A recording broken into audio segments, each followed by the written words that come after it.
কলকাতা বিশ্ববিদ্যালয়ের education honours 2023-এর সেক B1 paper অর্থাৎ training স্কিলের 80 নম্বর যে প্রশ্ন, সেই প্রশ্নটা আমি নিয়ে এসেছি ফোর্থ সেমিস্টারের যে প্রশ্ন। তোমরা প্রশ্নটা সম্পূর্ণ তোমরা দেখতেই পাচ্ছ। এখানে প্রথমে কিন্তু 15টা সংক্ষিপ্ত প্রশ্ন আছে, 20টা সংক্ষিপ্ত প্রশ্ন আছে 2 নম্বরের। তোমরা স্ক্রিনশট নিয়ে রাখো। দ্বিতীয় 2-এর দাগে দেখো, 2-এর দাগে 10 নম্বর প্রশ্ন এসছে। এখানে 6টা প্রশ্ন আছে, 3টে করতে হয়েছে, তোমাদের 3টে করতে হবে।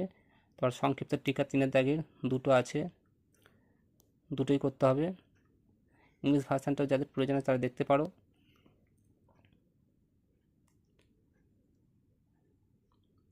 আর যদি ভালো লেগে থাকে অবশ্যই লাইক শেয়ার করো বন্ধুদের সঙ্গে। নতুন হয়ে থাকলে চ্যানেলটি সাবস্ক্রাইব করে নাও, টেলিগ্রাম গ্রুপে যুক্ত হতে পারো।